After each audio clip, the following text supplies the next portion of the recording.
ये सिलसिला क्या यूं ही चलता रहेगा?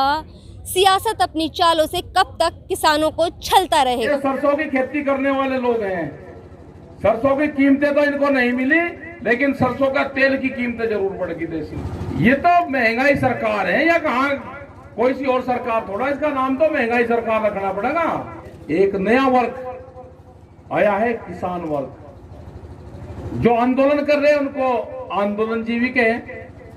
भाई सबसे बड़े आंदोलन जीवी तो हनुमान जी थे, दूसरे की राड में 5 दिया करते थे। आज जिन्होंने देश को अनाज दिया उसको आप परजीवी बताते हो। अरे ये मंदिर के नाम पे नोट मांग रहे हैं, अब हम आटा मांग रहे हैं। दोनों का है तालमेल बराबर बराबर। हम आंदोलन के लिए आटा मांग रहे हैं, ये नोट मांग रहे हैं।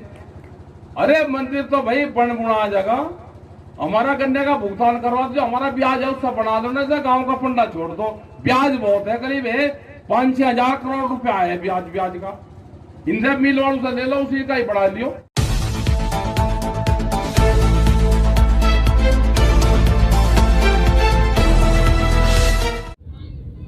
भगवान का सौदा करते हैं वो जान की कीमत क्या जाने, जो धान की कीमत दे न सका वो जान की कीमत क्या जाने।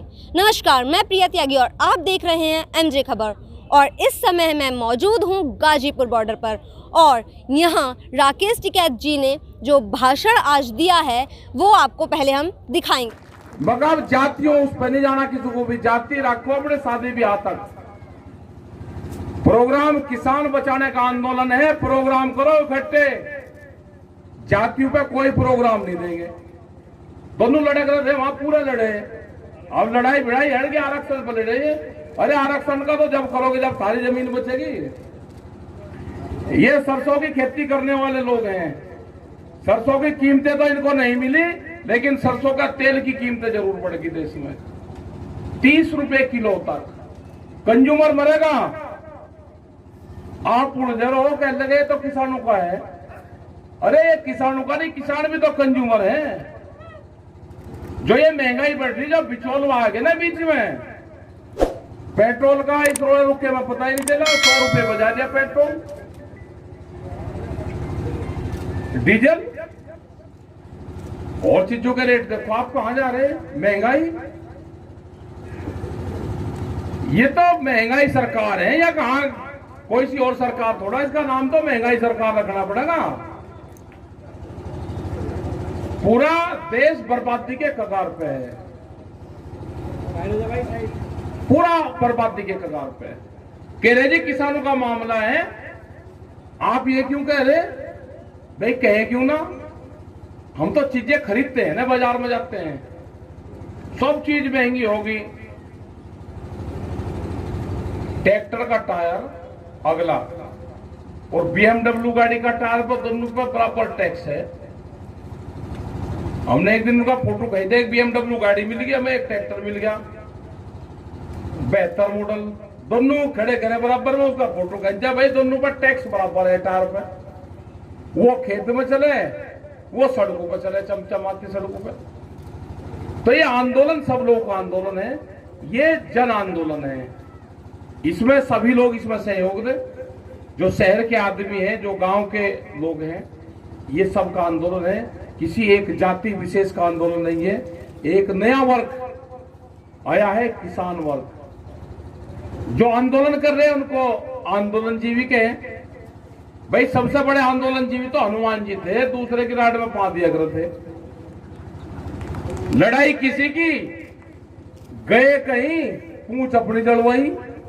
तो आंदोलन जीवी तो फिर हनुमान जी थे, उनको कहो ना कि वे थे आंदोलन जीवी। मन से शुरुआत करो, पता चलेगा। इन्हें भोले भाले किसानों को क्यों कह रहे?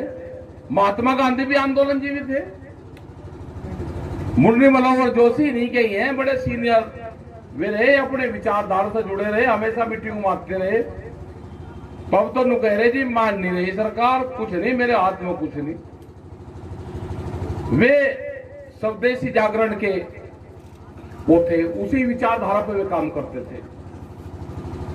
लेकिन जो ठीक ठीक लोग थे सब खूंटे बांध दिए, और अगर कोई सा ज्यादा बोल रहा तो एक अलबेट्टा और ज्यादा दे दिया। मतलब ऊपर को मुंह नहीं ठा सकते। लाल कृष्ण आडवाणी जब राष्ट्रपति बनने का नंबर आया तो कोई अयोध्या का मुकदमा लगवा दिया, उस पर फिर हाथ जोड़ों में खड़े रहे, क्योंकि राष्ट्रपति तो अब इनको बनना है ना 22 में, ये बन जाएंगे। तो मामले ये है कि भाई अपने संगठन को मजबूत करो, गांव की कमेटियां मजबूत करो।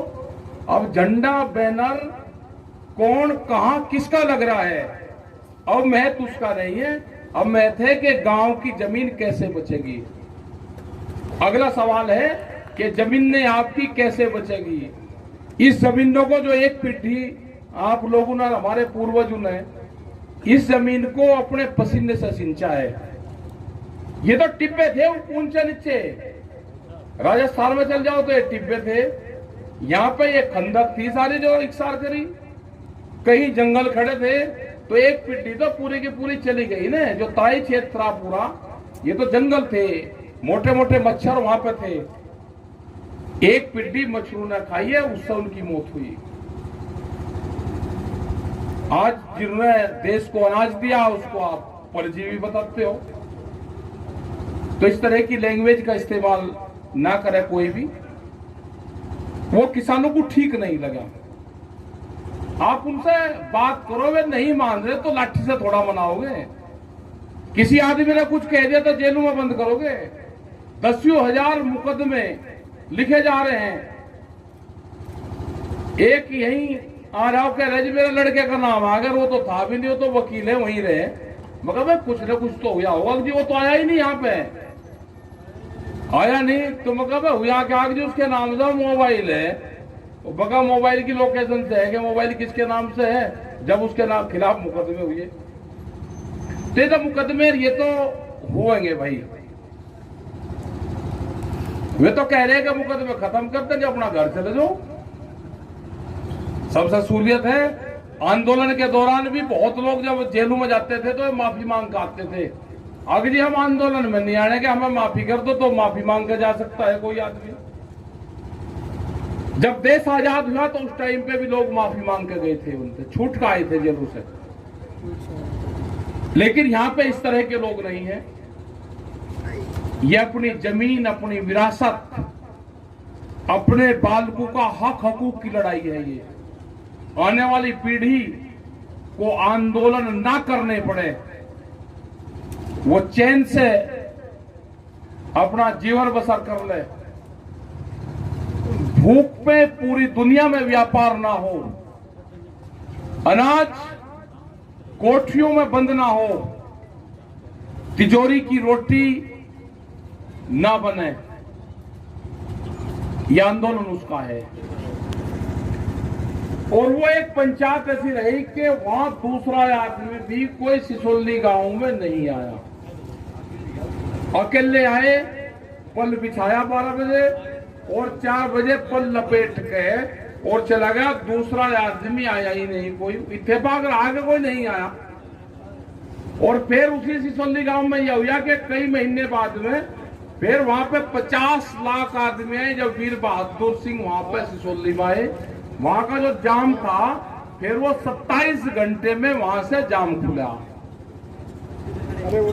आ जगह घास एकदम छांग इंतजाम करो बाजवा साहब, भीड़ तो तब ध्यान दे रहे, भीड़ तो सारी टेंट उमल बैठ रही दोपहरी में, ठीक है। यहाँ अपनी व्यवस्था करवाओ टेंट की, जब टेंट रहेगा तो यहाँ भीड़ भी इकट्ठी हो जाएगी, कम तो भी आप आ जाएगा तो सारे टेंट उमल बैठ रहे। ये रात को फिर सड़क पर है, दिन में उसमें है। तो और अपनी भाई ड्यूटी लगाओ। जो सरकार की गलत फहमी है ना, या गलत फहमी निकलेगी, अपना यहाँ टीन टप्पर भी डाल लो, उसमें अपने कूलर लगाओ, ठीक है। इनका बगैर सरकार का इलाज करे अगर आप यहां से चले गए तो जमीन नहीं बचती। ये ठीक सिकंजे मारे अब, ठीक है।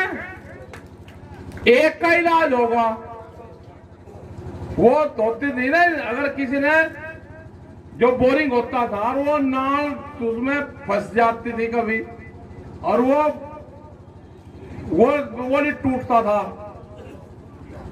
वो नाल फंस गई ना, नाल वो नीचे गुज जाती, नीचे आ जाती थी दूधी, वो नाल नीचे गुंज जाती है, पाड़नी पड़ती नाल, वो फिर बाद में होता है वो नाल भी नहीं पट थी, तो उसका एक इलाज था, फिर देसी इलाज। ये सारे समझ लिया फेर का हो गया, या आपने फेर पता नहीं क्या कह दिया। वो हमने देखी, एक जगह से नाल पाड़ने लगे, वो नाल पटी, टिकट साहब के ले गुल्ला फंसा दो। वो एक लकड़ी का गुल्ला होता था उसमें, अगर वो उसमें घेर दिया तो फिर कोई इलाज नहीं है। वह नाल टूटो, वह बोकी टूटो, वह पाड़ तोड़ करनी करनी उसको कहो कुछ ही। वह या तो नाल पटेगी पूरी पूरी, या नाल बीच में टूटेगी। वो जहां को गुल्ला चलेगा उसका नीचे से वो छोटा ही नहीं था, वो पाड़ के जावा था, यूं फंसा दिया गुल्ला। इसमें या तो इस किसान का रहा बैठ जगह भाई, ठीक है, और या इस सरकार का रहा बैठ जगह, एक का रहा जरूर बैठेगा, एक का जरूर बैठ जाएगा इसमें सर। हमने कहा कि इसका रास्ता निकल सके, इनसे बातचीत कर लो, किसानों से बातचीत कर लो। और नहीं करती, हमें भी बहुत काम है, हम भी पूरे देश में जा रहे। हम अगर बंगाल में बता रहे ये नुकहे जी चुनाव है, हम उत्तर प्रदेश में बता रहे जी 22 में चुनाव है, हम कहीं हो रहा गुजरात में बता रहे जी गुजरात में क्यों कहो भाई, हम कहाँ जाए, हमें जगह बता दो, कहाँ पे कैसे आप मान लोगे, वो रास्ता बता दो। हम तो जाना 2 तारीख तक के प्रोग्राम अब लग गए, 2 तारीख के बाद के फिर देखेंगे, क्योंकि आप बात करोगे तो एक आता प्रोग्राम हटाना पड़ेगा। ये 3 बिलों पर बात कर लो, इन्हें वापसी ले लो, एमएसपी पे कानून बना दो, क्योंकि आसाम के किसान को भी धान का रेट चाहिए। जो हमारी 23 फसलें हैं उनको डिजिटल इंडिया जो कैंपेन है उससे जोड़ दो। जैसे भुगतान है किसी भी चीज का, जैसे हम तेल डलवाते हैं, हमने काट दिया, तुरंत पैसे कटे, 2 सेकंड नहीं लगते, तुरंत आ जाए, इतने पैसे का तेल था, पर्ची तुरंत आवे निकल गए। पेटीएम है और है, बहुत से हैं, ऐसे करो। सब्जी वाला भी जो रेडी में है ना दिल्ली वाला, वो भी ले रहा है, वो फोटो तो कर लेगा, इसमें डाल दे, उसी से ले ले। गन्ने किसानों का भुगतान नहीं उससे हो सकता, इनका इलाज करना पड़ेगा। फैक्ट्री वालों का भी 1 रुपया नहीं बढ़ाया उत्तर प्रदेश में गन्ने का रेट। भाई योगी जी ने कमजोर थोड़ा है कि मायावती ने 40 2 बार बढ़ा दिए, अखिलेश यादव ने 40 रुपए बढ़ा दिए, क्या उनसे कमजोर है क्या अखिलेश मुख्यमंत्री उत्तर प्रदेश के? उनसे तो कमजोर नहीं लगते। अरे कंपटीशन माना चाहिए ना भाई, महाराज जी आदमी अपना कंपटीशन ने 50 रुपए का रेट बढ़ाना चाहिए था। अब की बात हम भी कहो जाते भाई मुख्यमंत्री बहुत बढ़िया 50 रुपए बढ़ाए, अगले साल फिर बढ़ा देते 30-40 लाख रुपए। मतलब अब कभी बिल्कुल लंटम फेल कर दिया, कुछ नहीं दिया। जो पिछला भी 12,000 करोड़ रुपए के आसपास है वो भी नहीं दे रहे। तो ये आंदोलन जारी रहेगा, इसमें गलतफहमी मत पाले, और ये आंदोलन हमेशा जारी रहेगा। बाजवा साहब पूरी जो कमेटी यहाँ पे है उनसे ये है कि अपना इंतजाम यहाँ पे कर लो, नहीं है भाई मोल कर लो, दे देंगे लोग पैसे, वैसे तो आ जाएंगे, कुछ तो आते ही रहे, यहाँ कुछ और आ जाएंगे। पत्रकार भी तंग होने यहाँ धूप पे खड़े खड़े, क्योंकि 10 दिन में और गर्मी पड़ना शुरू हो जाएगी। और अपने कूलर वूलर का इंतजाम करो, और सरकार से एप्लीकेशन दे दो कि हमें बिजली का कनेक्शन दे दो, पक्का अस्थायी रूप से दे दो, वो तो जरूर अप्लाई कर दो। वे 100 किलोवाट का ले लो, उसी से ही हमारा काम चल जाएगा, जो उनका खर्चा होगा वो हम देते रहेंगे। यहाँ पे कनेक्शन दे दो, नहीं वे देते तो अपना जनरेटर का इंतजाम कर लियो, क्योंकि गर्मियों में कूलर यहाँ पे चलेंगे तो वो जरूर यहाँ पे चाहिएगा। और उनका पूरा आगे अपना टेंट लगाओ यहाँ पे, ये लड़ाई लंबी चलेगी। ये मानने वाले ना, ये बहुत गजब खुदा आदमी ने बिना मांग वोट दे रखी, वोट ली दूसरे किसी के और के नाम पे, और ये मंदिर के नाम पे वोट नोट मांग रहे हैं। अब हम आटा मांग रहे हैं, दोनों का है तालमेल बराबर बराबर। हम आंदोलन के लिए आटा मांग रहे हैं, ये नोट मांग रहे हैं। अरे मंदिर तो भाई बन बुना जगह, हमारा गन्ने का भुगतान करवा दो, हमारा ब्याज है उसका बना दो, ना गांव का पंडा छोड़ दो। ब्याज बहुत है, करीब है 5-6 हजार करोड़ रुपया है ब्याज का। इंदिरा मिल वालों से ले लो, उसी का ही बढ़ा लियो। उत्तर प्रदेश का होगा 2100 करोड़ रुपए तो पिछले साल का, ब्याज ब्याज में बन जाएगा। और बना दे, जो कुछ और बनाना, स्कूल भी बन जाएंगे, हमारा ब्याज भी दिलवा दो। 10-12 हजार करोड़ रुपया है गन्ने का। आंदोलन तो होंगे और भी होंगे आंदोलन। तो भाई धन्यवाद, जय हिंद, जय भारत। ये सिलसिला क्या यूं ही चलता रहेगा? सियासत अपनी चालों से कब तक किसानों को छलता रहेगा? कि अभी आपने भाषण सुना होगा राकेश टिकैत जी का, और उन्होंने साफ कहा है जिस तरीके से धानों के दाम नहीं मिलते हैं और वहीं डिजिटल इंडिया की बात की जाती है, हर कोई पेटीएम से 1 मिनट में अपना पैसा इधर से उधर ट्रांसफ़र कर देता है। तो जो किसानों की फसलों की जो कीमतें हैं, क्या वो पेटीएम के द्वारा सरकार किसानों को नहीं दे सकती? और दूसरी तरफ सरसों के तेल की बात की जाती है, जो आज की डेट में, जो आज की तारीख में आसमान छू रहा है, वहीं किसानों को उसकी कीमत भी नहीं दी जाती है।